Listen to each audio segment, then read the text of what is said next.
Okay, guys, welcome, welcome, welcome. Did you hear that voice saying recording has started? Yes, I've heard it. Okay, okay, great. Let me share my screen and then you can go ahead with your thing.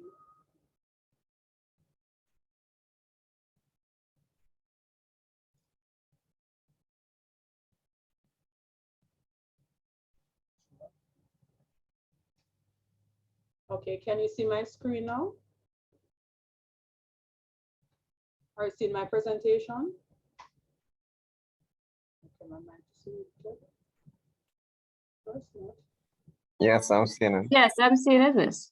Okay, great. So just a little summary. So far, we've had two groups. Group one with Sheldon and Hazel, and we've covered so far. They gave us some idea of effective communication among leaders, managers, subordinates, co-workers. They have enlightened us about the triggers and roadblocks of communication. They have described the difficult conversations and how to get positive results. They have discussed also 3 effective ways leaders and managers use delegation, and they touched a bit on morals and ethics. Then we had Kyle and Romina, where they discussed the organizational structure, types that they're in. Romina is here. Romina, did you, like we discussed in the meeting, did you try and find out more on mutual benefit association organization, what that involves? Yes, I added it to the slide that I uploaded to the Dropbox. Okay, you want to just give us a little summary, just a minute speech.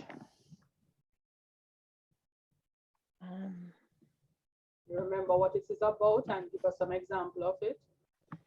Because of all the 4 that you explained to us, that was only one we were a bit oblivious to.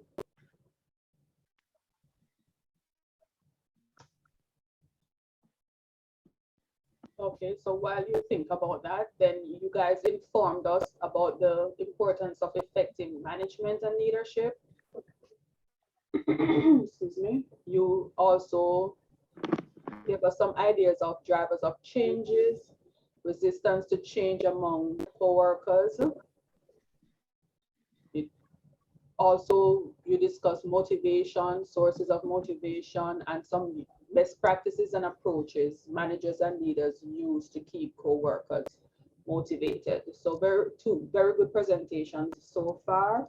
So now we move on to Deandra and Jade, where they will do unit 4, introduction to human resource concept. Mic is on? Yeah. Okay, all right. Are you ready, Romina, or you want us to leave it for the end? I'm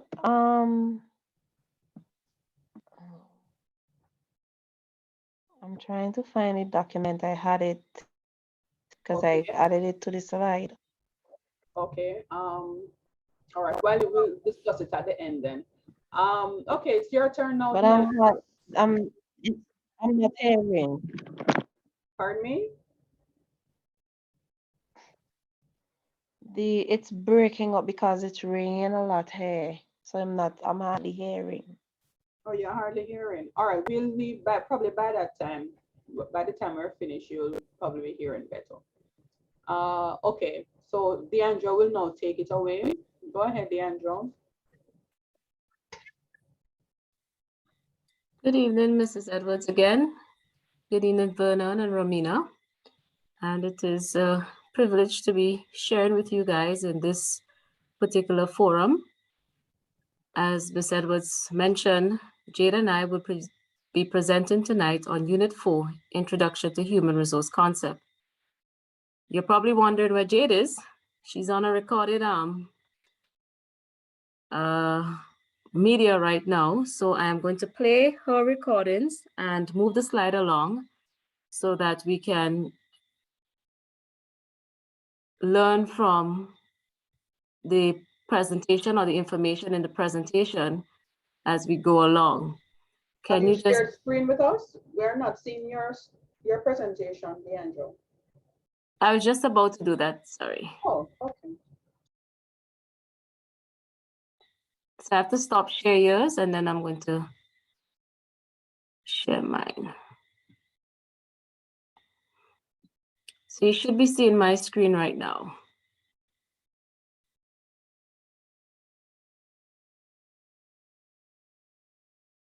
Are we seeing my screen? Yes, Yes, we yes. are. Yes, Yeah, I'm seeing. we are. Okay, great. So Unit 4, Introduction to Human Resource Concept. I will not speak any further because Jade will be the one who is taking lead on the presentation and I will come in halfway through the presentation. If you cannot hear the recording properly, just let me know. I'll have to connect my Bluetooth speakers to amplify the sound. Hello and good evening to Miss Edwards, students, and also a special thanks to my teammate Deandra for taking on the session this evening. My name is Jade and Deandra and I will be leading you on a journey of human resource management, and that would be Unit 4 as you know. Before I continue, let me apologize to Miss Edwards again for my absence, and as well thank the students for bearing with me throughout this recording. So human resource management, or HRM, it has many facets, but they are all interdependent and work together towards a common goal. Now, the UEOC 2022 pointed out that the leader in any organization today needs a solid understanding of the human resource management function. Now, let me just pop a surprise question. And Deandra, after I ask this question, feel free to skip to the next recording. So students, why do you believe that the leaders in any organization today needs to fully understand the concept of human resource management? Any volunteers? Any volunteers? Did we hear the question clearly? Could you repeat it for us, Leandro? So I'm going to do it in my own words. Why do you think leaders of any organization needs to pay particular attention to the human resource management?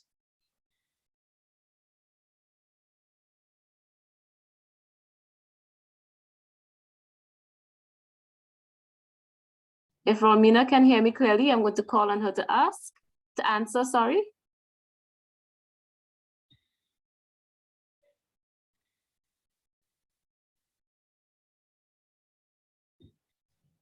Okay, we can start by saying human resource has to do with the co-workers, staff members that work there. And of course, they are the backbone to the company, to the success of the company. And as such, it's important that managers, leaders pay attention to that aspect, because when that aspect of the organization thrives, then definitely the whole organization will be successful and be productive. And being productive will definitely means making profit, etc. Thank you, Ms. Edwards, for your answer. And I would add that the humans in any organization are assets. Sometimes we look at assets as the tangible materials, the equipment, the machinery, but they are also the assets of any company. And as you said, we are the ones who drive the company forward. As the HR management play a role of strategic and administrative performances to ensure that we maximize our level of productivity for the success of an organization. So I'm going to go ahead and continue with Jade's recording. So hi again, students. I am back to get into the PowerPoint. Now, as we outlined before, the concepts in HRM are varied but interrelated. and the leader has to have good knowledge of HRM. But there's another key as well, and that involves the plans for ensuring optimum success. So there has to be a plan, right? The UEOC said humans are complex and not static. So basically that's telling you we're not one-dimensional. We are diverse, different strengths and weaknesses. So even though there may be strict rules, there still needs to be some form of flexibility within policies and procedures, as well as a support system for staff, right? And as well, remember conflict can arise at any time. So without cooperation in that mix, objectives cannot be achieved. And this is another reason HRM is important, because imagine having a leader that has no idea how to run the place, as you would say. That's chaos right there. So this is where HRM comes in, to make sure that everything is cohesive. Deandra, you can move to the next slide. Thank you. And educate them. Coach and mentor as necessary, and they have to be familiar with the organization. They have to be familiar with the organization structure, as in span of control and especially chain of command, right? Job design and leadership and development, and leadership development, sorry. So those steps are outlined as per Academy to Innovate HR 2022. So let us get into a little bit more detail, right? I don't want to bore you and be too long and winding, but just a little bit more. Now, some organizations like nonprofits have both administration and development combined into one. And this is because, as we said before, the functions of HRM are highly interdependent. So if you come across an organization like this, guys, at least you know. So recruitment and hiring, like we know what that process is like. I don't want to, I don't want to trivialize it. We know what it is. Individuals with the right skills are sourced, screened, interviewed, and employed. But there has to be a level playing field for all candidates to prevent bias. And that is why the recruitment process is a little fragile, because there can be no prejudice, no bias. However, my teammate Deandra will give a few more details on this later. As it relates to orientation, now this is the onboarding process. It helps you settle in, better understand your role, and become familiar with policies and procedures. You meet your colleagues, become familiar with them as well, and your work environment, and you just won't feel like a fish out of water, as I would say, because you have that orientation process to get you a little bit settled and acquainted. Now, I know this is probably everybody's favorite part of a job, and that is compensation. You get your salary, and some jobs come with benefits. I know all of us have ideas of those jobs, like government jobs and stuff like that. And maybe you have some private firms that offer maybe, insurance for their employees. But I know compensation is everybody's favorite part, right? We'll then move on to performance appraisal and management. Now, this is extremely important because it allows you to provide feedback to your employees. And not only bad feedback, but good feedback, because employees need to hear that they're doing well, and it is also a part of employee self-development and growth within the organization, right? And if you appraise performance and manage it, it also helps you when it's time to allocate rewards or incentives, right? And as well, by keeping track of this data, you can gather information to make HR decisions and to guide you when you are, conducting development and training. Now, performance appraisal and management can also lead to promotion. And it can even help you to, slide onto a better tangent in terms of your career path, because it can unlock, new skills or talents that you probably never realized you had. Now, promotion is probably another favorite part of everybody, and supervision. Now, a lot of us probably don't like it, but it's very important because, again, humans are not static. They're not one-dimensional. They operate in different ways. And some people have different strengths and weaknesses. So, there needs to be supervision to keep everything in order. And as well, such supervision can lead to discipline and or termination, which no one likes. But if we all just do our jobs and, take it seriously, then I guess supervision is not so bad. Now, we will move on to the development function of HR. And guys, please bear with me. I know this is a long recording, but thank you for your understanding so far. Now, as we touched on, the development function addresses development. Self-explanatory, right? That includes motivation. Your employees need to know they're doing well. And that also goes back to performance appraisal and management, which is why we said that even though the concepts in HR are varied, they are interrelated and interdependent. Now, motivation is important, training and education are important, but also coaching and mentoring, which is another aspect of development because it keeps employees on top of things, as we would say. It increases their knowledge and skills so they can perform well and be able to solve problems. And as well, do so without the constant need for supervision. Perform efficiently without the constant need for supervision, because that is what HRM is.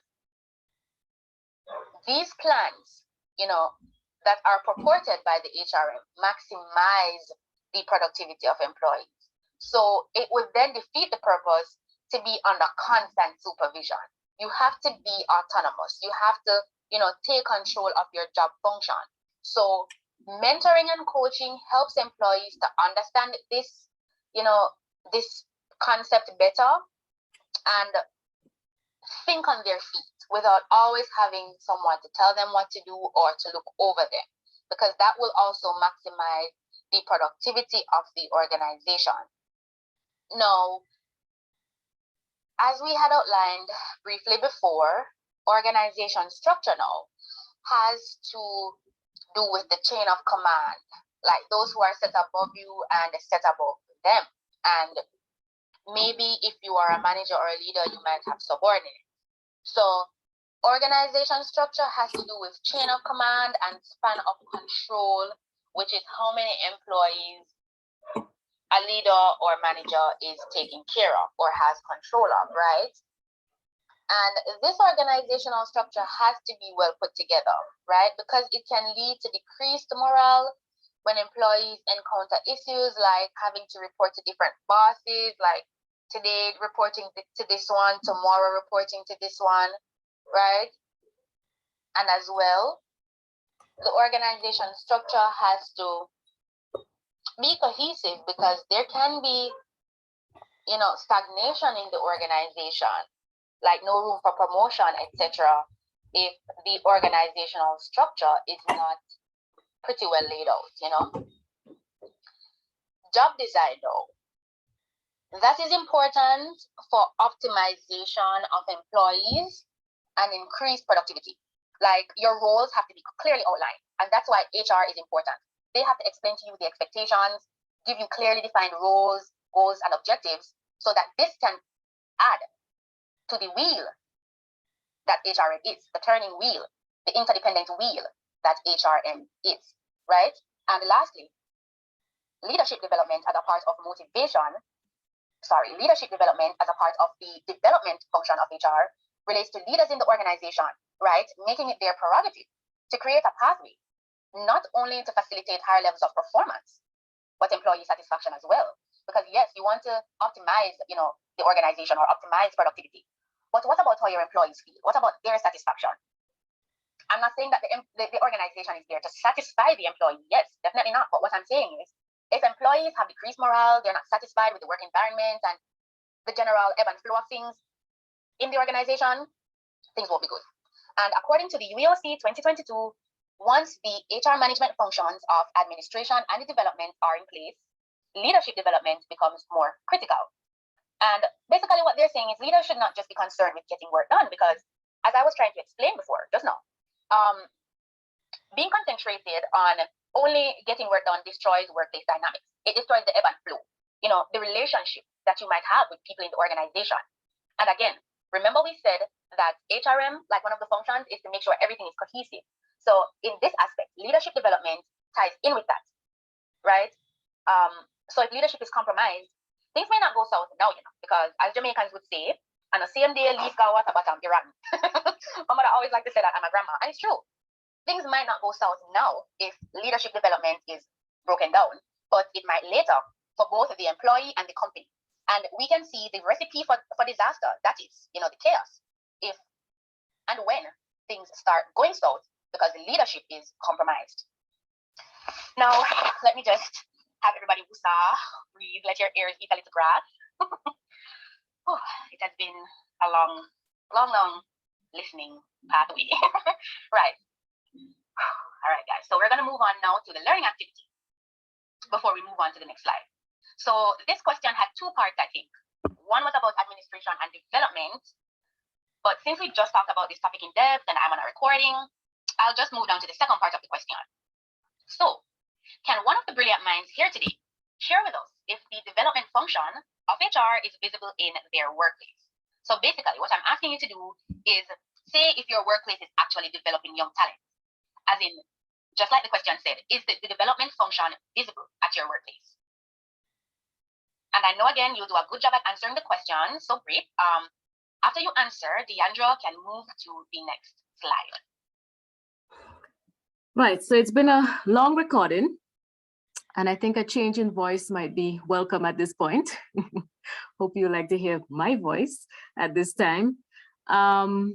So Jade was asking, is the development function in the HRM visible where you guys work? Anybody can answer the question.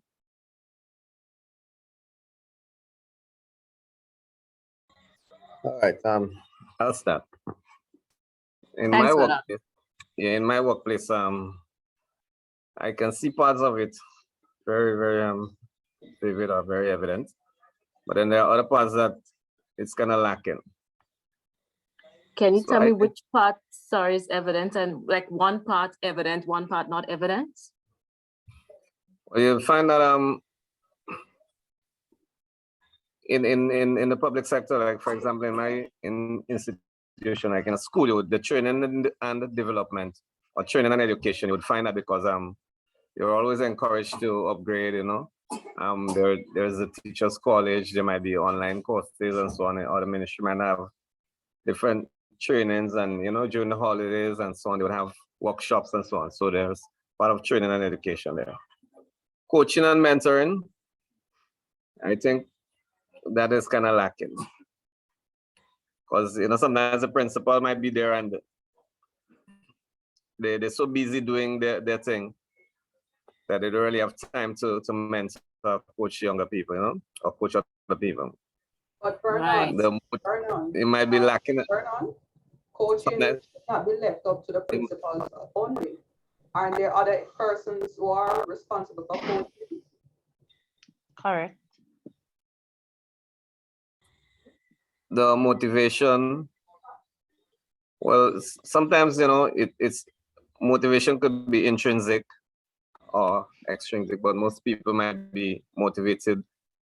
You motivate yourself. And then the organization structure, excuse me, sometimes the organization structure, but at times you might find you have a head of department, and the head of department, you're responsible for that department, but you would find that the principal micromanaging, you might have micromanagement, and that the principal want to do the duties of the head of department or the supervisor. So I think the organization structure, sometimes you can have a little breakdown there. So that is about it for my part. Okay, very good, Vernon. Okay. Um, Can I hold, add? hold on, Deandra. Oh, Vernon, you mentioned coaching and mentoring, and I keep here the principal coming up, the principal's name, but there are also what we call different job functions. The principal might give a certain job function to a particular teacher, probably a program director, depending on how the school is set up, because I'm getting that you're working in Yeah, a but so, but coaching and mentoring shouldn't be so limited on or that, should be seen as the principal's role. okay. What do you Can I think? add? okay, so let me just go as is. Can I add? So I sometimes want to what stop. happens is that the principal may not, or the person in charge, they're not delegating responsibility, like they're trying to take everything for themselves, because they think that they're the figurehead, so they want to do everything, Well, but eventually, I think delegating responsibility could be a very good thing there. All right, so is I'm going to anybody hearing me? Romina, I'm going to ask you to Yes. give your contribution now. We thank you, Vernon. Okay. I'm going to share after just a little bit after you come in. All right. Can I go? Go ahead. Yes. All right. So for me, development is very it's present at my workplace. I am a teacher where I'm a teacher at an all boys secondary school in St. Vincent and the Grenadines. Motivation, I would say mostly intrinsically. We as teachers, we try our best to ensure that we are doing a good job, and we try our best to ensure that at the like if students are not doing assignments, and so we try our best to help motivate them, like pass on the motivation to them as well. Show them, give them examples or scenarios of real life situations and stuff like that.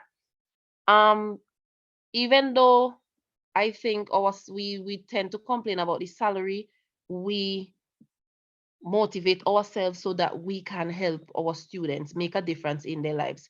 We don't really think much about the salary, although it could be more than what it is, but because we are intrinsically motivated, we are able to do a good job in helping our students. Training and education, we usually have a professional development sessions. Most schools do it at the before, like 2 weeks before the new school year begins, which will be in August. But we do it on a termly basis. Like we take a day to do professional development. But before school reopens for the new school year in August, we do it on for an entire week where we have persons coming in from different departments to talk about different things. For example, how to monitor, how to manage, for example, a disaster. What should we do? For example, when we had the volcanic eruption, we were able to walk. All teachers were supposed to report to shelters to assist. Some of us slept overnight at shelters. We walked in shifts and so on. Um, how we can overcome certain issues in school. For example, let's say there was a fire drill. How are we able to manage that? Or how are we able to do first aid or CPR and stuff like that? Coaching or mentoring. We have a school counselor. She would give us some sessions on how to cope with certain things, especially form teachers who, if you are in charge of a class where you go, you take the roll, which is the register, you take assembly by praying and reading a scripture, you keep inspiring the children and stuff like that. Um, Also, if we have teachers who just came from teachers college or just came from university and they never taught in the classroom, there's a teacher who the more experienced teacher would coach or mentor them on what to do and how to do certain things. Okay. So, Organizations. Oh, Romina, uh-huh. sorry, I didn't mean for you to go through all of the development areas. Oh, okay, okay. Yeah, because Sorry. we are. I know. But Yes. yes, I was giving my example. For me, my development at my workplace is very good. And I Can't realize. complain. I Yes. realize. So I think for us here in Grenada, because Vernon and I are from Grenada and we're both teachers, so we Yes. seem to be all teachers right now on this platform. Mhm. As a profession, we're But involved to in the be honest, education though, aspect. this is my third year at this institution. I've been at other schools before, but this has been the best so far. Other schools, Okay. they have missing things like what Vernon would that he mentioned. But this one, I have a leader, a principal who's very, very, very effective. He's And like that's a perfectionist. what I was going to mention as you went on that. The Yes. leadership aspect in all of this, you know, Mm-hmm. is very critical because, like you, I have been in other schools, Schools. learning institutions, and the level of development under the HRM has varied Mm-hmm. to the point where at least you have the improvement. I don't at the last stop right now where I am. So it speaks to itself as to there are definitely going back to unit 1, there are different types of leadership, right? And we can see sometimes how these theories are very relevant to the practical areas that we are going through or we experience, where we can see, for example, and somebody could help me here, the actual name of the theory is not coming to mind right now, but the one that says where there's no one leadership role that will, or leadership will work for all situations. So you definitely can't say, okay, well, perhaps this authoritarian leadership will work throughout for every perhaps institution or employees or charge in their care or organizational structure.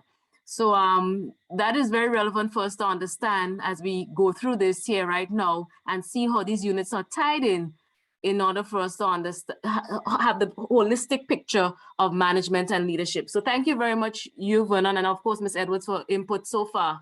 I'm going to continue with Jade's presentation.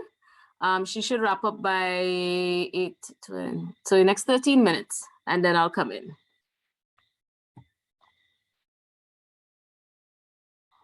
So class, we're gonna move on. And again, thanks for bearing with me. Now we're gonna look at a technique called the people strategy as per the Harvard Business Review 2022. Now, the people strategy is very similar to, development and stuff in HR, but there are subtle differences. Now, according to Harvard, regardless of your company's size or function, your employees definitely play a big role in determining the values, of your organization. So in order to drive and sustain growth, the goals of the business and those of HR need to intersect. And that is where the people strategy comes in, right? Harvard defines the people strategy as a set of practices that determine how you attract, retain, and grow your employees in order to best accomplish your company's mission, right? So at the core of the people strategy, right, are procedures for keeping the business in place, keeping HR teams cohesive, and employees aligned, right? And as I said before, people strategy and HR, they're similar, but the subtle differences are there. Like, for example, HR is mainly concerned with recruiting and keeping the top talent, but the people strategy now is what's going to focus on their growth. The HR management is concerned with onboarding employees and payroll processes and all that, but the people strategy now is concerned with improving the overall employee experience. So while HR is managing database, logistics, performance management, the people strategy is over here saying, let me establish a feedback culture. Let me nurture respectful communication, and HR establishes compensation structures such as salary, benefits, incentives, and also mitigates risk factors, ensures compliance. But the people strategy fosters diversity, equity, which is sorry guys, which is important in an organization. And it also fosters inclusion, right? Which is the end goal of the people strategy to, ensure a thriving, inclusive community. So therefore, the people strategy is mostly concerned with responding to workforce needs. So based on the diagram here, guys, you can see that it is a back and forth, basically dependent technique. Recruitment and retention, talent management need to be intact. Rewards and incentives need to be there because that is how you retain people. And as per Harvard, the people strategy is important, because the job itself, as well as the expectations and policies, need to be clear-cut from the beginning, right? Only engaged and happy employees will stay. So you see how the people strategy is, there to contribute to healthy organizational dynamics, and also, again, to contribute to a thriving, inclusive community. Deandra, you can now move to the next slide. Thanks a lot. Students, did you know that the HRM department was previously called personnel? Well, I knew because I was born a long time ago, and I used to see personnel department a lot in like POB, office administration, and even like when I used to visit certain organizations, I see personnel department written in vinyl, like on a door or a glass window or something like that. So yes, I've seen the phrase personnel department before. Now, personnel was supposedly established by the National Cash Register Company in 1901 in response to several employee strikes and lockouts. Now, what happened was that companies began to realize they needed to increase their productivity to gain competitive edge. So organizations began voluntarily changing their approach to employees because they realized that, hey, it's good for the company. Personnel management back then just included keeping files and ensuring legislations were followed. And it was also established in policies and procedures, as well as hiring and training. So as you can see, the scope of HR back then when it was personnel was a little bit more limited than now. However, even back then, organizations had not yet fully recognized the importance of employees. Their main focus was just to, increase output.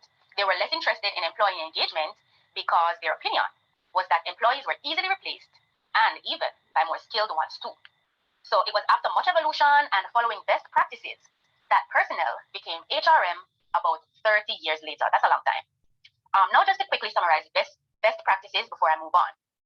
Best practices, as defined by the online Merriam-Webster Dictionary 2022, are procedures that have been shown by research and experience to produce optimal results. So best practices, we didn't just throw it out there, they have been proven to work by research.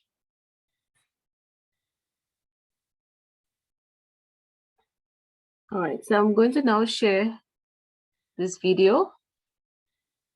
Just bear with me as I put it up.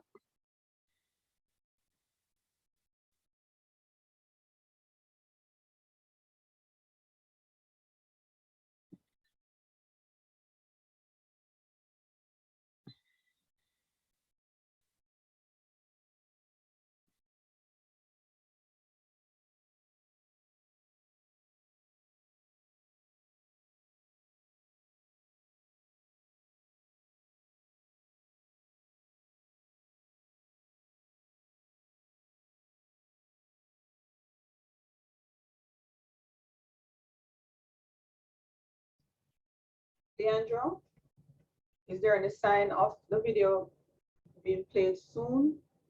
You seen any Sorry, sign? somebody saying something? Yeah. Are you seeing any sign that the video will be playing soon? Because probably we'll just have to skip over it. Oh, you're not seeing the video? No, we're not seeing. We're seeing a man. Well, I'm seeing a man, but I'm not seeing anything else. He's actually stationary. Oh, well, let me share and you do the new share, and then you'll let me know if you're able to see and hear, because it was played on my end. All right.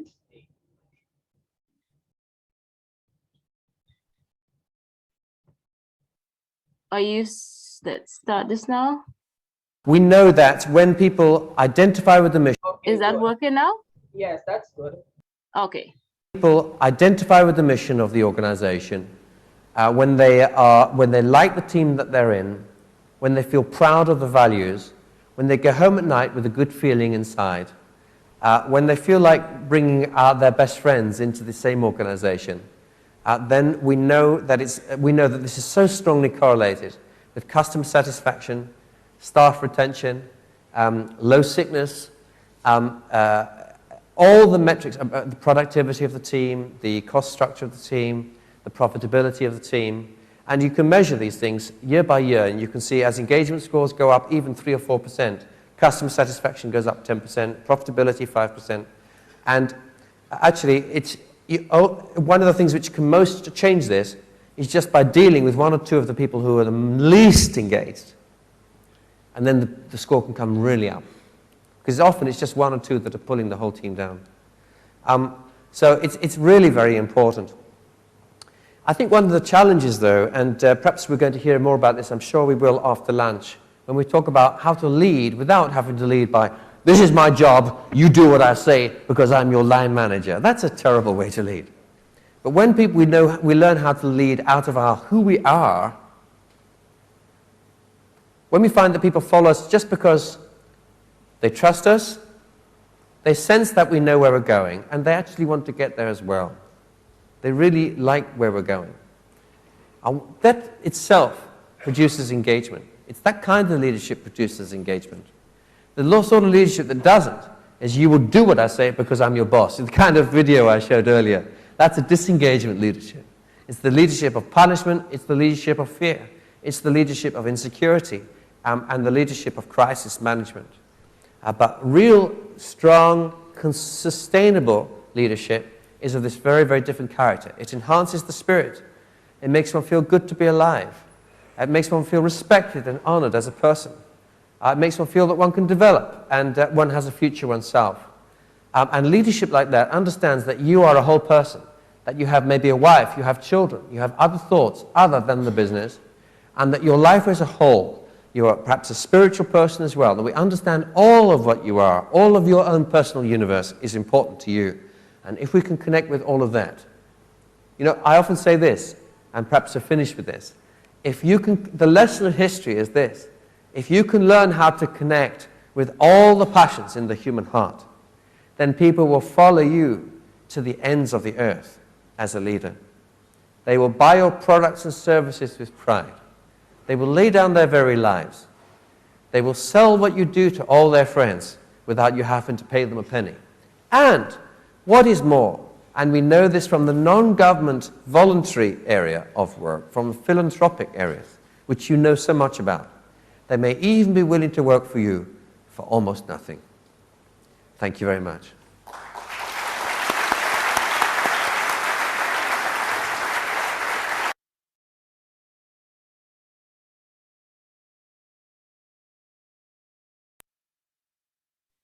All right, so moving back over to the slide. And 52 countries. Please give a warm welcome to Dr. Patrick sorry, Dixon. I have something else playing. Thank you.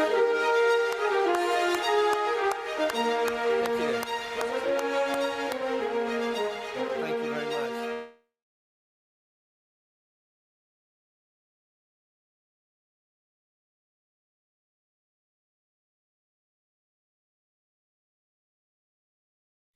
Yes, sorry about that. I had to step out of the Zoom to close off the YouTube. Right, okay, are we seeing the presentation again? Yes, I am. All right, great. So based on his presentation, he was focused on just as what Jade would have mentioned with the people's strategy, having to look at Hold on, the huge. Deandra. So, Are we supposed to be seeing the man, or we're supposed to be seeing a slide? no, you're supposed to be seeing the slide, sorry. Oh, okay. Yes. We saw that one already. You're going This back one, to I was going back to this one to mention how Oh, okay. effective the people's strategy is in basically what he was saying. With the recruitment and retention, I don't want to get into too much in it because it's not my time to discuss that. I'll discuss that a little later on. But I want to focus on at least two areas of the talent management and striving an inclusive community in what he was saying. I love the fact that he looked at it's not about you do what I say as a leader, but you have to bring out the person in you as who you are naturally, so that when people see you and they see how you operate, they will want to say, I want to be a part of that. Simply not because, okay, you carry yourself a certain way, but it's where you want to carry the organization with your personal touch to it. So I just wanted to mention that, and then we're going to go right on to this part of the presentation where Jade is Before going you to continue, Deandra, Farah, you're still with us? Oh, I see. Sorry, I now see Farah on. Yeah, I just realized she's on now. Farah, are you there? All right, good night, Farah. So tell us, Farah, we don't know what kind of work you do, if you're in a leadership role at work or you're being manned, so to speak, by a leader. But tell us a little about what do you consider yourself a leader, whether or not you're in a capacity right now. And remember, we don't limit our leadership or management just at work. You have your community, you have your family and such. Do you think you play a leadership role in your life right now? At work, no, I don't. I would say the only kind of leadership I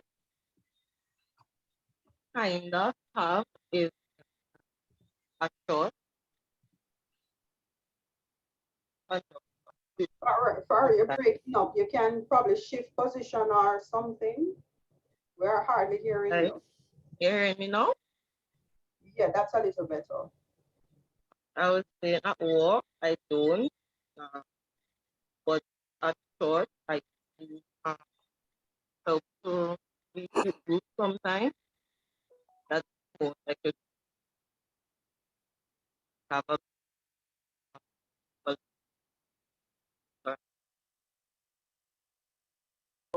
Okay, all right, Farah, we're not hearing you well. Probably at the end we can come back to you. Okay, so continue on, DeAndre. We're gonna have to ask you to hold on, Farah, and see if you can fix what is happening on your end there. Go ahead, DeAndre. All right, thank you, Miss. I'm going to go ahead with Jade. Okay, so guys, I am now at the final segment of my part of the presentation for the evening. So I'm asking you just to bear with me a little longer until I finish. Now, I want to focus on occupational health and safety, OHS. I know you didn't see that in the unit, but according to the National Journal Communications Council 2022, in the past, OHS was handled by a specialized department, but in recent years, the HRM department is becoming increasingly involved in OHS. So I think that, I should just give a brief overview on this. Now, let me first say that OHS or OHS measures are not only to protect employees, but every single person that will enter the organization. So not just the staff, the visitors, the customers, if there are customers going in and out, your mom, your dad, other family members, if they come there. OHS measures protect everyone. Now, according to the business directory, health and safety are organized efforts and procedures for identifying workplace hazards and reducing accidents and exposure to harmful situations and substances. So guys, you see that OHS cannot be compromised, and how HR would actually come into that, would come into, enforcing OHS measures. Some firms actually go as far as to provide leadership and direction for ensuring a safe and healthy work environment for employees. Now, as you can see from the little diagram on the next slide, so DeAndre, you can skip to slide 7. Occupational health and safety involves training, precautions, audits. Sorry, this is the slide right here, right now. So that's what I pulled up already. They are established or proposed as suitable for widespread adoption. So best practices are important. Adopting these practices are advantageous to the business in terms of generating more income, becoming more cost efficient, reducing waste, and improving quality. And actually, when the quality of Sorry, I'm at the wrong thing. I'm going back to the other recording. Protection, insurance, regulation, procedures for OHS and risks as well. Now, Deandra, you can skip to the next slide. Output is taken seriously, it can spark innovation. Slide, so the class can watch a Okay, so there's a video that Jade has here, but I'm unable to play the video right now. But at least if you look at the images from the video to the right of the screen, your right that is, you will see some areas of where the occupational health and safety has been established. Can anybody help me identify some of these areas? Okay, you're referring to the 4 pictures we're looking at? Yes, the 4 mini pictures on the right side. Okay, the first one, are those 3 individuals there? Yeah, so that looks like training. Is actually training there. That's what you want us to respond to? Yes, and that's correct, Right. Miss. So the upper left is I would say that is training. Someone else take the next slide.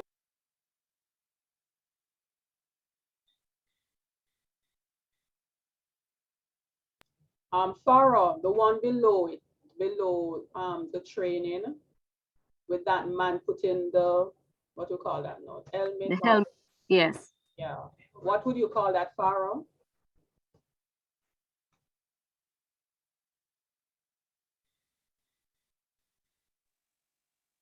All right, Farah is, Would it go under safety and protection?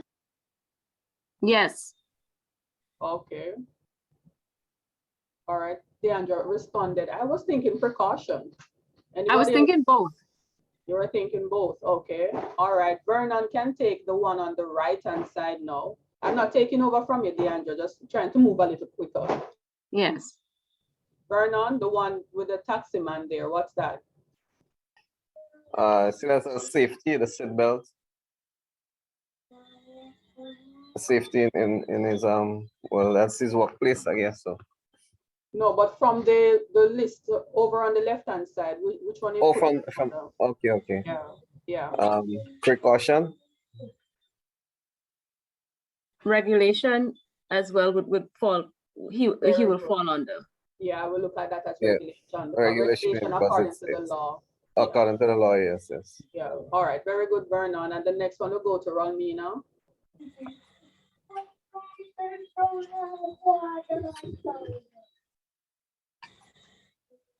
Rolmina?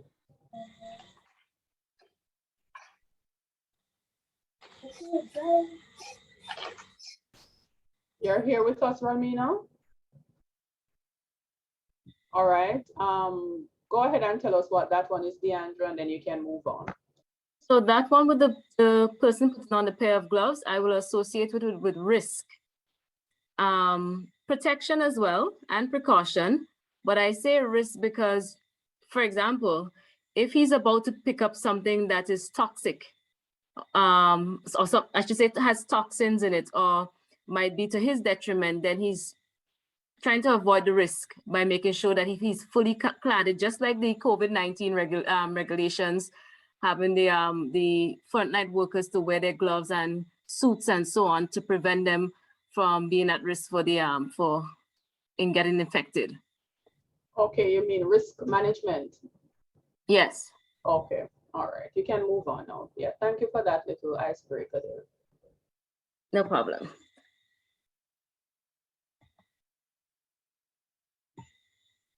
Right, so at this part of the presentation, I am joining you fully in terms of relating the information from some of the information from the unit.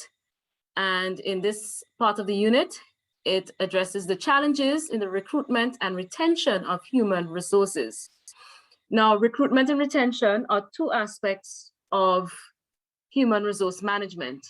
And it is not as simply as I say it, but they both involve processes to ensure they are fully maximizing their human resource assets in the company.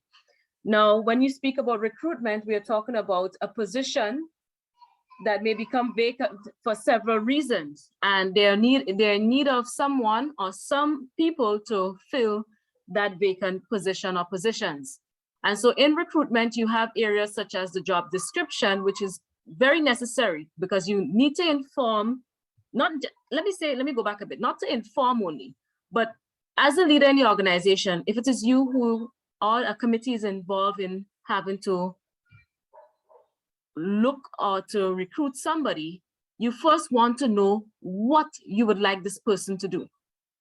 What areas, what roles, what responsibilities, what tasks, who the person will be working with, what qualifications do they need in order to be hired for the job, and as well as we need to be able to tell those who we will interview or who may be applying for the job, we need to inform them of what is expected of them on the job. So that's part of the job description. The method of advertising, after you have described what you would like the job to be, is also another important aspect. And advertising a vacancy, there are many ways to do that, right? You can do it through the local or national newspapers, you could do it through radio, television, and these are what we're used to for a long time ago, or flyers. Growing up as a child, I remember seeing flyers being posted on the telephone or electrical posts so that persons become familiar as to what job is out there that they can apply for. These days we have social media. So we have another means of having to advertise jobs, whether it is on Facebook, on Instagram, on whatever other platform they may be, social platform. So sometimes a recruitment agency may be used. I know here we have 1 or 2 recruitment agency in which case the agency personnel would advertise the posts and filter the applications for the company, right? And this takes us into the selection criteria where you have applications coming in and you don't just accept or say you'll have to go through use every application. You'll go through every application, but you will not just say, okay, I will take on all of these applicants for interview, but you do a selection. There's a selection criteria for shortlisting applicants for the job. You have their work experience, you have their CV, you have their skills in perhaps numeracy, their references, their contribution. That's a major part, their contribution to community activities. Sometimes we only look at the qualification of somebody, whether they went to high school, university, and so on. But if they ain't a team player, right? Or if they have not, you have not seen them being involved simply, let's say for young leaders program, or let's say a mentorship program or so, then you may just be ousted from having a particular chance in being part of the selection criteria, meeting the selection criteria. So then you have setting up of interviews. That comes also in the recruitment process, and you go through your interviews, you have your hiring and induction, which takes us into the orientation aspect of the human resource management. I know it as induction, and it is also part of the orientation, where you have to let whoever has been selected and will start the job, they get familiar with the role, you take them on perhaps for a day or a week, you give them the training, because when they step into an organization, for example, like me, who didn't get that in orientation into the school where I am right now, I was just, okay, you've been a teacher for the past 12 years, so let's throw you in right now. You're supposed to know how to swim at this point. It doesn't work like that, because what we fail to realize is that the different organizations have different cultures and different regulations, different standards, different requirements, right? Even in a school setting, the children, their background, their home situation is totally different from what I may be used to perhaps in the private sector and so on. So all of these things are taken into consideration in the orientation for role, for knowing your roles, for training, for relationship as well. I have seen before in the past where, with regards to relationship, they hire somebody, they put them in the job, you come in first thing for Monday and you see, oh, all right, we have a new employee, okay. And then you have to now go and question your manager or your leader and say, well, oh, you got somebody to replace Mr. Tom. And they're like, yeah. And that doesn't build relationship, okay? You're really and truly supposed to call your staff and let them inform them prior to the person starting that we will have Mr. John starting next week, Monday. I would like perhaps you ask 2 persons who are already there in the organization to help introduce him to the place, to the environment, each other, and get familiar with persons on the job. And you go into your environment, letting the person understand the different areas in the environment, the do's and don'ts, the risk we go back to in terms of the occupational health and safety. All of that is a part of the environment. For us as persons working in any organization, especially in a physical setting, we should know where the fire extinguishers are, where the exits are in those places.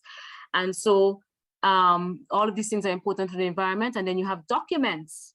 We need to know where certain documents are. What are these documents used? Not that we don't know, perhaps your accountant, we shouldn't be asking, what is a trial balance? Where's a trial balance document and those kind of things? Or what does a receipt look like? No. Instead of, we should know, okay, this receipt book is for this particular organization. This is what we use, okay? Or these documents are usually filed in this particular area, and we do alphabetical filing, geographical filing. All of these things comes under the area of orientation for documents. Now, retention. The word to retain means to keep. And so in this area, in the human resource management, you want to be able to keep your employees. That is very important, right? And in keeping your employees, you have to monitor the level of effectiveness on the job. And this is where supervisory and monitoring is critical. Some people would say to you, as your co-workers, they don't like to be watched, okay? Or some people might say to you, I've been in this long already, I don't need nobody to be over me. No, the reality of it, if somebody's behaving like that, then they're becoming complacent. And in my opinion, there's no need to have them on the job, because as much as you've been in it long, or even if you're just starting off and you know your craft, at the end of the day, you must have, as Jade said, some level of accountability for you as an individual to see where you are and where you are going, what areas you may be strong in, what areas you may be weak in, and to improve. So in overall, you can improve the company's success or the organization's success. With retention, you also want to reach out to the person with discussions. And very often we tend to think that if somebody's know it already, if somebody's coming in with the experience, then we don't need to have a discussion on what they should do and how they should do it. That's not true. Discussions are important because we all don't get it right. Okay, there always some level of slip up, or there's always some level of, I can learn from you as well. It's not just about being critical in a negative way, but you might be able to go to the person and say, oh, I see you're filing this particular set of documents this way, and I like the idea of you doing it. Or I see you using the Google Docs to input information. Can you demonstrate to the staff and so on? So that all of that comes under retention, that you make the person feel in this having discussion with them welcome, and that you make them feel comfortable to know that you're able to relate to them on that level. Part of retention too is motivation. Okay. You want to keep your staff, you got to know how to motivate them. We must be driven by something. Yes, people say you have to be intrinsically motivated, and that's good. But there's that external factor as well where we want to be motivated. It doesn't have to be anything tangible, but just simply somebody was able to handle, we all in a school environment. So let's say, for example, a group of persons took on a role as a committee to carry out a fair in the school. And at the end of it, you could just send a letter of thank you or congratulations on a job well done on that. That's part of motivation. And that's part of retaining the persons you would need on the job for the success, the overall success of the institution. The environment plays a key role as well. I know of persons who have left certain environment, toxic environment. We do have those from time to time, and I'm not talking about just in terms of smell and being toxic, or in terms of the chemicals or so, or things that maybe are wrong, but I'm talking about just as human beings, we do have a level of toxic behavior that can really rub some people wrong, and they may feel uncomfortable on the job. And if it's not addressed by the management and leadership level, then you'll find a lot of issues arising. So now I was told of a story actually at my workplace where there was an individual who used to stay in her car for months because of the level of issues she was having with her fellow co-workers inside the staff room. So that alone tells you about when you're looking at the, sorry, miss, go ahead. What do you mean by she stayed in her car? You mean during her lunchtime, during lunch?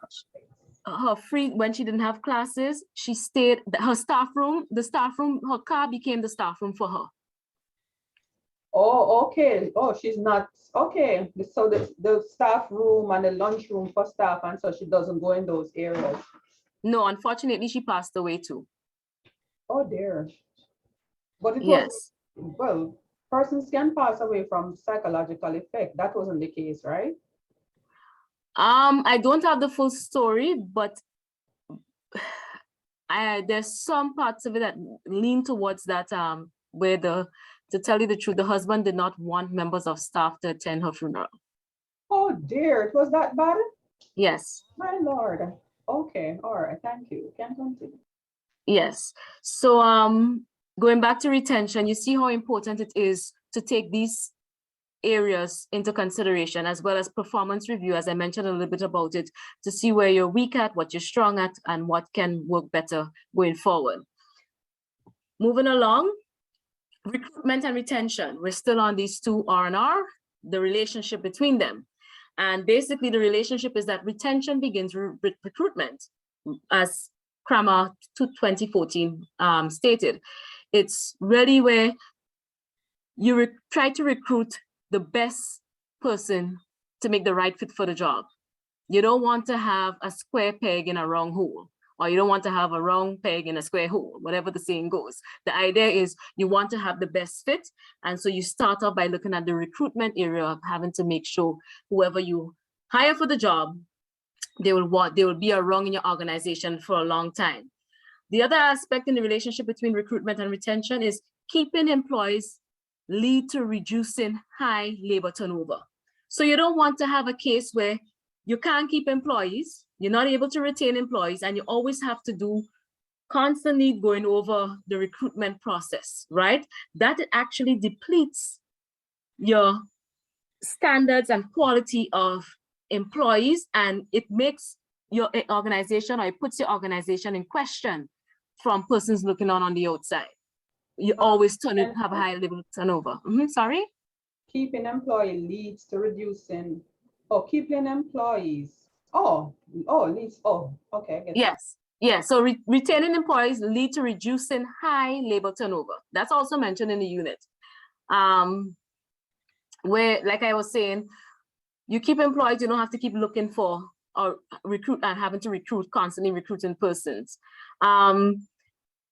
One of the schools where I worked previously, I remember a person saying to me, I keep seeing they advertising job vacancies, having job vacancies for teachers and teachers. What happened? They can't keep teachers there or what? They definitely have a problem. So you see, they start to question the organization, right?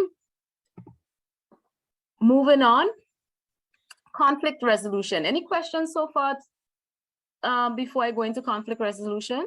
Just a comment. People might think, okay, teachers are resigning, or people resign on a whole because of low pay, or they're not satisfied with their pay. That is dead wrong. That's not it at all. Like you have mentioned, the environment that they're in, the toxicity that exists there, and all of that cause people to want to just leave or move on and getting good salary. And there are persons who are not getting so much of a wonderful salary, but the environment that they're working and the cohesiveness that exists there, their minds are not psychologically moving that part until they feel like they need some job enrichment. So you're making some very good points here. Yes, thank you very much, Miss, for that. I could say in the teaching profession, environment plays a huge role. You remove everything else and it's really about the environment, because even presently now, we do have teachers, in particular the English language teachers, complaining about lack of resources, which ties into the environment to actually be effective on the job. So thank you for that. Conflict resolution, definition and causes of conflict. This is where I'm going to play a video for you. I'll have to stop share and do a new share. Where are you? Just give me a minute. All right. Are we able to see and hear? Hey Joey, I need to get my shipment through here. Get Yes, these. Are you hearing? Yes, we're hearing it. Go ahead. Oh, sorry. Yes, sir. Hey Joey, I need to get my shipment through here. Get these boxes out of my way. Tom, I do not have time to move them. I have to open each box and make sure this is what the store ordered. I do not care what you are doing. Get these moved now. There you go. I moved them. How do you like that? I do not know what your problem is. I have work to do. I do not think you are very funny. If you do not get these boxes off my shipment, you are going to see them tossed across the room. Oh really? Why do you have to be such a jerk? I am getting a call to meet the truck on the loading dock. You better have these out of here by the time I get back. You are such a pain in the neck. Okay, I need to calm down. What is our problem?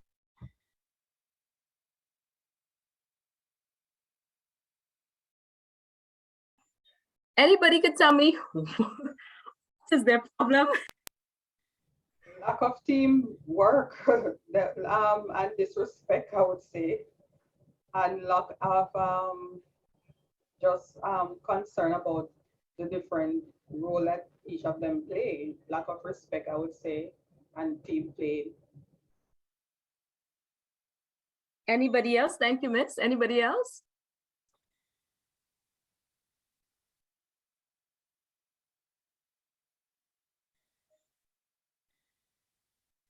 All right.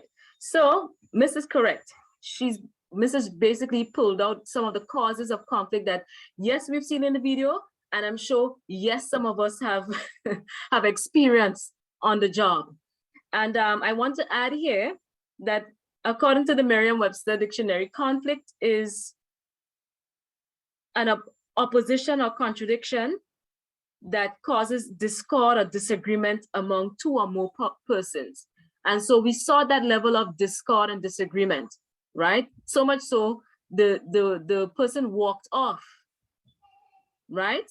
Abruptly and made his statement, well, you better get it done before I had to come back and make everything a mess, right? So let's look at some of the causes of conflict. Okay, just see if I can move the slide. All right, so we have key concepts in conflict resolution. We have the causes of conflict, and we also have conflict resolution strategies alongside. Now note that the strategies alongside these causes are not directly addressing the causes going by each row. It's just how I presented them. You can use any of the strategies to target any of these areas of conflict, right? So we have some of the causes of conflict: job design, job description. I'll give you a little story about me quickly. I was working at a car company. Well, let me say I was working with the family of another family member who has a car company. I hope this is making sense. And the mother and daughter who I was working for, they're operating in the ex-husband and father's place. The mother and daughter has a property management company as well as a car rental company. And so my job description was basically to work for them, right? However, I remember a couple of times I was informed to go to the petrol station that the ex-husband is managing to pick up some monies for deposits. And you're talking about thousands of dollars. And I was upset. I was upset, and I had to say to them, but this is not part of my job description. And then they say to me, oh, well, we hire you as X, Y, and Z personal administrative assistant, and that falls under that. But I said, you gave me a job description, and it doesn't say that I'm supposed to be going and do any deposits for the petrol company, you know? And so these are some of the things that can cause conflict, where your job design or job description is not in line with what they are expecting you to when you get on the job. Okay, then you have unrealistic time frames for getting work done. Again, I can testify to that. Just yesterday was my last set of exams. Just before we move on, Deandra. Okay. That's why these days in job descriptions, they have at the end there, and any other duties assigned. I realize, yes. Thank you, Ms. Edwards, for that. And I do have a problem with that too. Because that leaves, I was speaking to a lawyer the other day, and I said, you know what? That leaves a room to open a whole different ball game. I said, because if you say any other duties are so unassigned, then what if I'm sorry, forgive me for saying this, but what if the leader tells you, okay, I want you to do something sexual to me, and that's part of me giving you any other task or responsibility? No, that is harassment, but I'm thinking just as the deposit thing, I'm thinking that that's where they try to manipulate staff when they put that part there, any other duties assigned or any, right. Yeah. Right. Anything sexual is harassment. So that is that will not come under any other duties assigned. That's not a duty per But se. but Miss Edwards, there are cases where young girls, without knowing these things, they fall for that. Well, that is true. In some cases, they might assign them some personal duties that might also incorporate getting sexually harassed, like That's asking them right. to pick up their dry cleaning and taking it to their home. And yes, That's right. I see where you're going. All right. Yes, because I was going to mention that too as well. Or they allow you to do some things that leads, or I shouldn't say lead, but it's really like you said, it falls under harassment and really has nothing to do with their job, what the job design is. So thank you for that. Yeah, I had really an unrealistic time frame where my last set of exams were given for yesterday to the students, and today we had to submit grades. So I'm like, okay, well, this cannot be real, but I'll work along with it. But I managed to. I'm not somebody, I don't like to not be on time. It irritates me with that. But you have organizational reporting. And some people don't think as they stay longer. There's some people who become complacent on the job who don't see the need to be reporting to their line manager, their duty managers, or whoever else might be supervising them. Because they think if I am accustomed doing this and I'm accustomed doing it the right way, then I don't need to keep going to you, or it could work the other way, Sometimes we think reporting only happens one way, but sometimes it's important for the managers to relay information to the subordinates so that we can have a clear line or direction as to where the plans or goals or objective for the organization are to achieve, right? You have centralized training versus on-the-job training. That's another issue as well, where you have some persons, leaders would want to quickly do an on-the-job training with you on the spur of the moment and hope that you'll get it and let's go and let's fly off and take off with it. Whereas whatever is called for training will take some time to pull persons together and do more of an in-depth training than just want you to catch it within a day or two to run off with. You have lack of communication. That's another huge cause of conflict.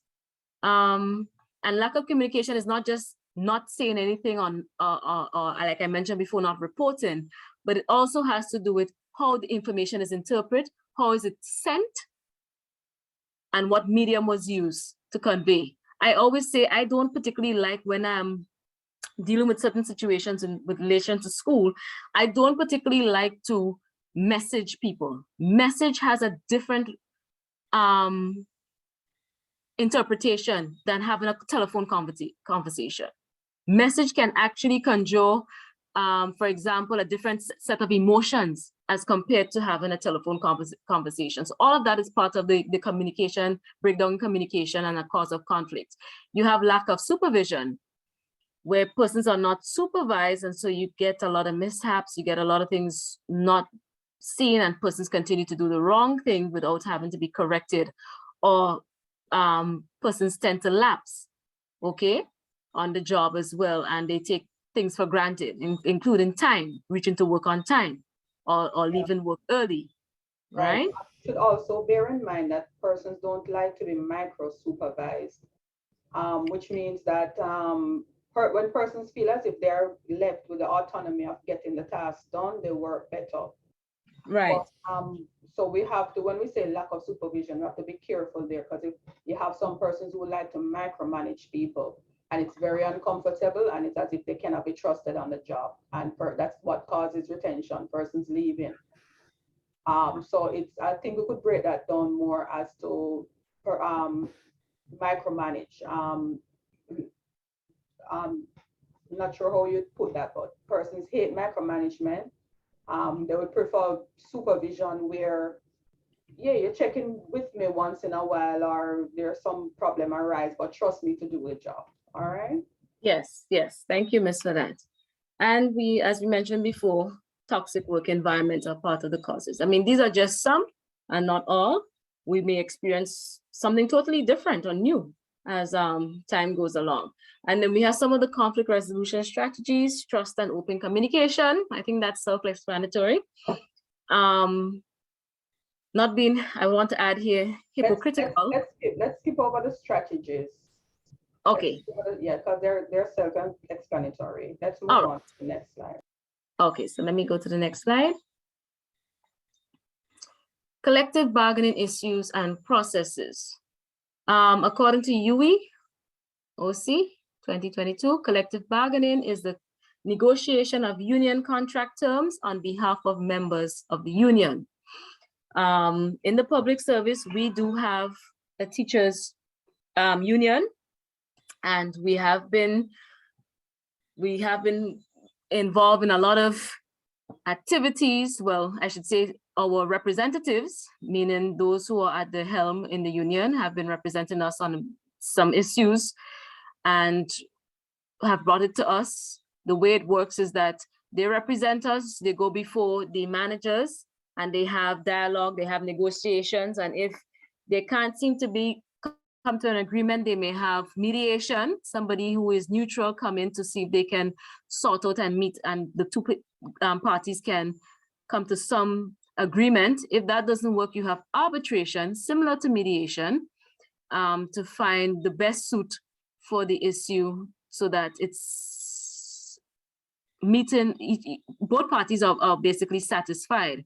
Recently, I want to give an example for those who may not know. We went through, we had a matter of government saying they won't be able to pay pension to the public officers in Grenada. And this has been a year's battle, years. And so it reached the point of a court matter. And the High Court ruling, as of this year, was in favor of the employees. And so under the then administration, it was basically the court ruling that the government has to pay pension to pensioners. And yet still there was some level of, I wouldn't say refusal, but withholding from the past administration, where they were looking into having a committee in place. They actually had the IMF having to reach out to the union. And so the union had to quickly stop that because they're saying IMF has nothing to do with this. And it's really, the court ruling was in favor of the employees, and therefore we are waiting for those who have to get their pension and those who looking forward to getting their pension. So you have such issues like that under the collective bargaining process, issues and processes that can reach up to High Court for a particular ruling. There are some cases, however, that you have the union taking action. For example, you have sit-outs from the job, you have strikes, you have work to rule. We have had work to rule in our schools recently again too for our increase in salaries and among other things. And what we did is that we would have protested on the streets and so on. And eventually we got an increase last year was one, I can't remember if it happened this year. But all of these actions do have an influence as to how the other party will come to an agreement with us. So, right. So my question here, list some aspects of HR which are subject to collective bargaining. I gave a couple. Can anybody else list some aspect of the human resource which are subject to collective bargaining?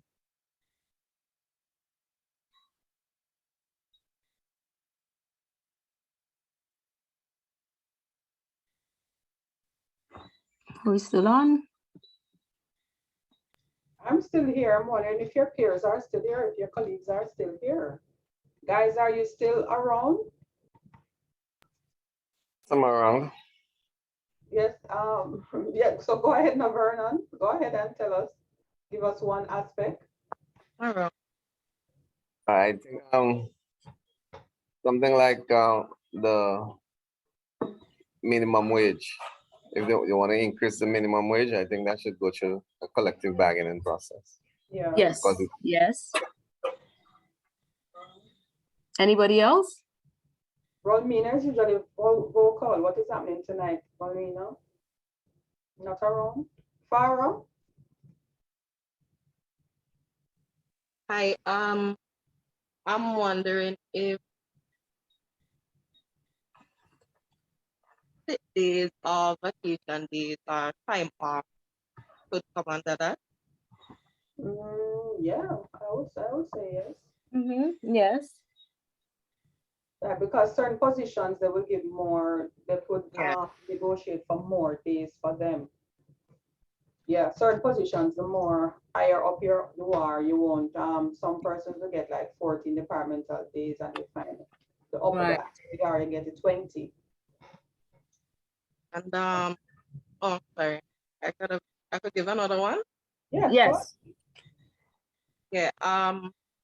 Like for instance, I'm working at the airport, we need certain equipment or certain tools like safety gears and rain boots, etc. etc. So I think maybe some tools that certain workers would need to come under that as well. Because I some organizations don't have. Farah, I didn't hear that what you said. You were Sorry, breaking I up. was saying certain tools that workers might need can come under um collective bargaining. Okay, Certain so what? Food? so that would be so what you were saying, a request for more human resource in some organizations. Oh, Yes, So please. so let's say, for example, I can use, like, I know this has happened in a particular organization I worked to before. You are specialized in a certain area, but then there's another task just before your task, which you are unable to accomplish because of your workload. So you're requesting that you have somebody else specialized in that other task to take up in order for things to move efficiently. Am I getting that right? Right. To say it's collective bargaining, I don't know. Ms. Edwards, perhaps you may want to give your judgment on that.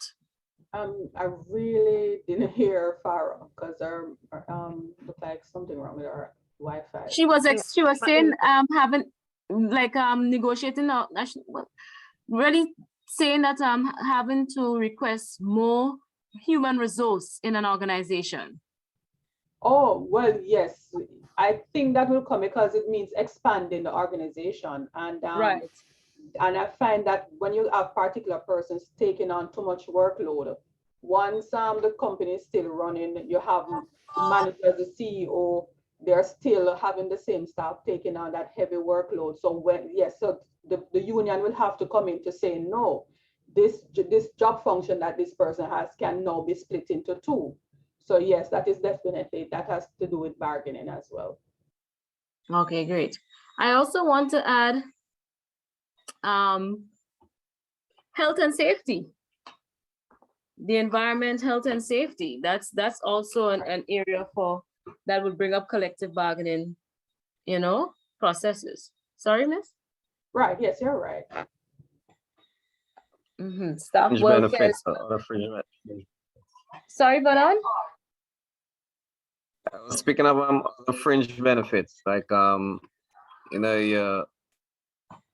it's not only about wages, but other benefits that come along with the job, Okay. And another one that came to mind as well is your actual contract, your terms of employment. That is also up for collective bargaining as well. Well, that's true because they will have one employee on contract for even 10 years, which Yes. is unfair. Yes, And Miss.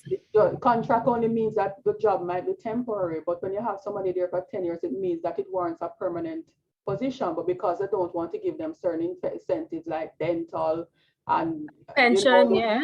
right. So that's why they keep them there as contractual workers, which is unfair. Exactly. Yeah. All right. Yeah. So we'll move on to the next slide. All right. So the next slide. A summary of our presentation this evening. The human resource management is the operation of managing employees in an organization to ensure success in meeting organizational goals.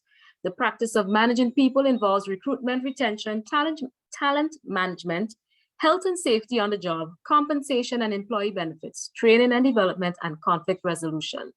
Collective bargaining is a process involving labor union representatives to negotiate with management to settle conditions of employment. Summary of the unit activities. I wouldn't go through all, but just to mention that the concepts in the human resource management are varied and interrelated. I'm going to jump to job enlargement details, doing more work. Job enrichment develops employee through stimulating tasks. You have organizations benefit from having both administration and development functions of HR, because not only do employees need to be hired and retained, but they need to experience growth and development. Occupational health and safety keeps everyone safe and is important in reducing hazards and accidents and injuries. Into our references, right? So these are our references. Thank you very much for your attention. And I hope that this presentation has filled a void or have provided greater knowledge and insight into the human resource management. We did put out our question already for discussion, and we hope to engage with you in our discussion forum on the platform, learning platform. Thank you again.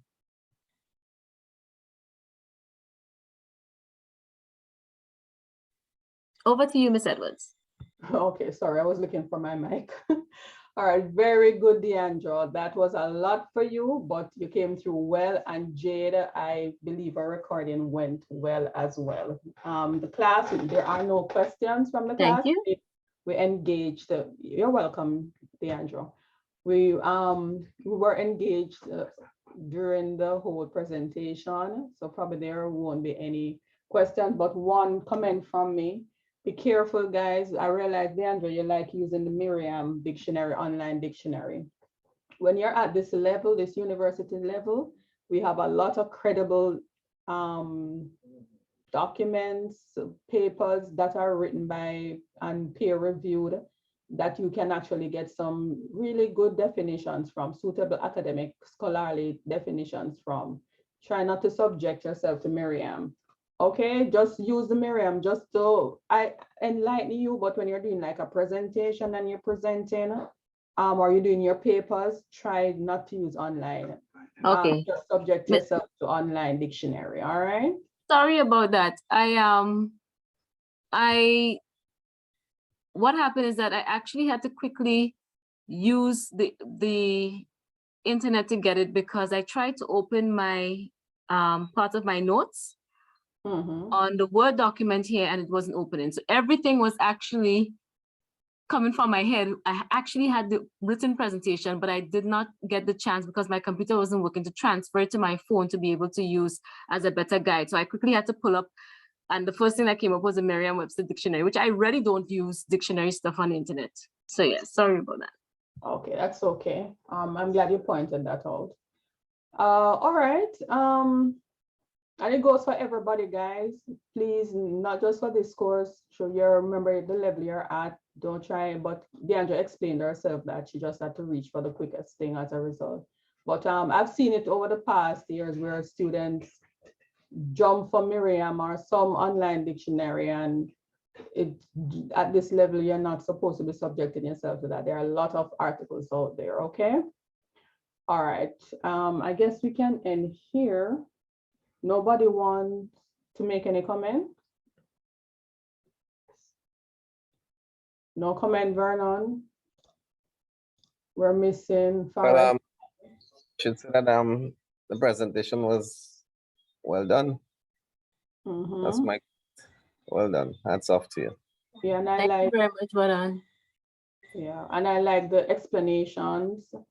Yeah, and the different definitions and such.